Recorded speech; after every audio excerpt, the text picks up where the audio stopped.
Hello, my name is Lucian. I am the Gay Hellenist, and this is part 2 of Jinx's Hexes and Curses. So, in the last video, if you watched it, we went over different things, mainly just the basics, what they were, and we went over different things that said on Witch Talk about Jinx's Hexes and Curses. A few of those things being like threefold rule and lemon hexes and everything like this. Today in this video, we're going to be going over why we would want to jinx, hex, or curse someone, the dangers of it, and then my personal experience with it. So let's get started, shall we? So first things first is why. Why would we want to jinx someone, first off? Well, when we jinx someone, it's usually for something small, like they're being annoying, you heard them talking bad about you just one time or something. They're just being very pesky, I guess you could say. That's just like a small disturbance where it's not harming you as much as other things could, but you want them to stop in a way, so you could throw a jinx at them. Now remember, a jinx is like a small ball of like bad luck that you in a way throw at them. That's the best way for me to explain it. And so when we jinx someone, it's usually because something small they did, whether it's be rude to you once or whatever. Then when it comes to hexing, why would we hex someone? Usually this is a bigger, more moderate situation where they bully you or you heard them talk bad about you multiple times, they've hurt you physically, but in a way not enough for you to hex them. And I guess you could, but you don't want to intentionally cause them too much harm. So usually a hex is, as I described in the last video, pretty much a football or like a basketball or something in which you put all this bad luck and negative energy into and you throw it at them. So it's bigger than the small ball of bad luck, but it's not as big as a curse. Then why would we curse someone? Why would we go to the extreme and possibly burn down their house or put a generational curse on them to where they get violently sick and everything? This usually revolves to when it comes to different forms of abuse. Um, if they've literally just hurt you so much that it kills you to even think about it as much, usually like when it comes to bullying, if they did it for you for a while and it's not just, oh hey, blah blah blah blah blah, and they're just teasing you in a way like that, but it's actually they're hitting you, stuffing you in lockers and everything like that, and they keep doing it and doing it and doing it. That's a good reason to curse someone. If they've when it comes to domestic cases and things like this, that's a good reason to curse someone.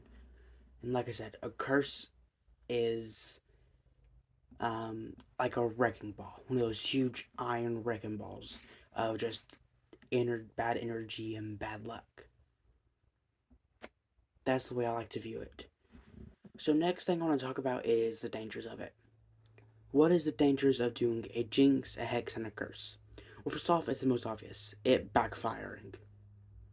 That's happened before. I've personally never experienced it. Um, so when doing it, I advise you to do a lot of research. Don't trust everything I see and say.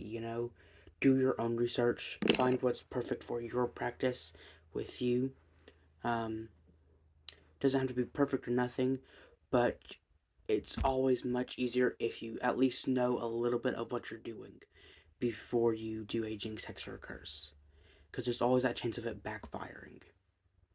Now, there's more other dangers, if you believe in a type of concept of karma or the threefold rule or whatever, that can always be involved into your practice too. I personally do not believe in a system of karma like that or anything. My belief's just a little bit different. but there's multiple things that can happen. You gotta watch out for certain wards. If you know they're a witch or whatever, there's certain wards that can have the Jinx X curse come back at you. Um, I've heard a lot of people be able to figure out who did the Jinx X curse and they send it back to them. There's multiple things on why it could be dangerous. Number one thing I'd say is if you're doing a witch, I would watch out for I guess their wards and everything. But if they're not a witch, then I would say it would definitely backfire, which you can pretty much in a way stop. Not It's not 100% to stop it, but if you just research, it's much easier to stop that from happening than regular. Now let's get into the third and last thing for today's video: my personal experience with jinxes, hexes, and curses. So, if you don't know, I've been practicing witchcraft for 3 years. I've done a few share of hexes and everything. My first ever hex was on someone who stole money from me and my family and just harmed us so much emotionally and spiritually. They stole stuff from us. They generally just wasn't good people at all. I did my first hex, in which I researched for about a month and a half, I would say, possibly even 2 months, on Jinx, Sex, and Curses. And then when I first did it, I personally didn't expect to see as big as a result as I did. Um, I made something called, what I call at least, a hex jar.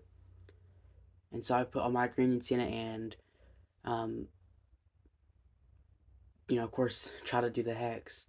And now today, I personally know the person because they came back in contact with us about 3 weeks after I did the hex. So on the hex, what I intentionally wanted to happen was for them to get addicted in a way. I wasn't really specific on that, whether it was just nicotine or addicted to someone, but not in like a good way. I wanted them to regret what they did. I wanted them to feel miserable. I wanted them to have financial trouble. But with the hex, I also did what you called a cord cutting ritual. Because it was two people who mainly did it. The one I hexed was soon to be married. And so I did a cord cutting ritual on them, in which 3 weeks later, around 3 weeks later, they one of them moved across the country to the other side of the country here in America, and is having financial trouble, and literally has been texting my um, family nonstop saying they're sorry for what they did and everything. So I know it works. There's also been a rumor started by their ex-fiance now that they was addicted to drugs and they are no longer married. So they are literally on two different sides of the country. The one I hexed is all the way in near California, and the other one in which I just did the cord cutting ritual on is still here, um, where I live pretty much.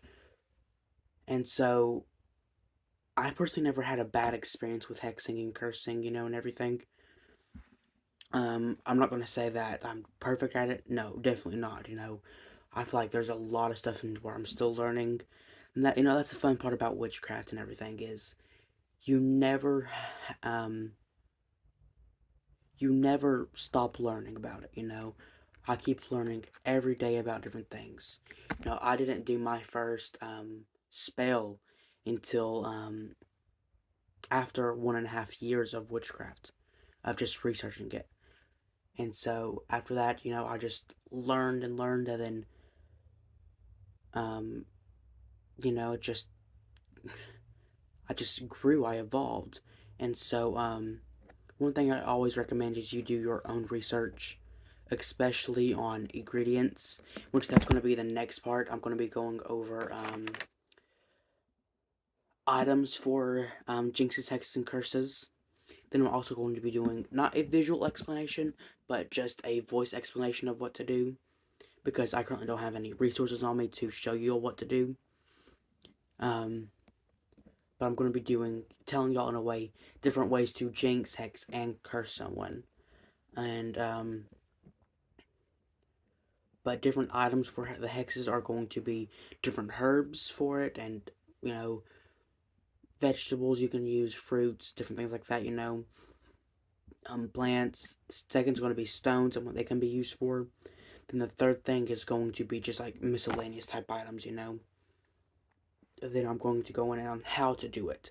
So the third part's most likely going to be a little bit lengthy, but just remember to do your own research too. Don't be afraid of when you're doing it, you know. Don't worry about it backfiring, but instead worry, well, don't worry really at all, but instead focus on putting the right type of energy into a hex and everything, you know. Um, when hexing, you don't want to have a happy energy all over it and joyful energy. You want to have that anger and that sadness put all on it. You know, I'll most likely explain more into that in the third part, but um, I hope you all enjoyed the video, and I hope you all are learning something. If you want me to explain something else, gladly comment it down below. If you have any questions, you can, like I said, comment down below. You can go to my TikTok, The Gay Hellenist, and ask me there, which I'll be more likely to respond on there. I hope you all have a wonderful day, night. Blessed be.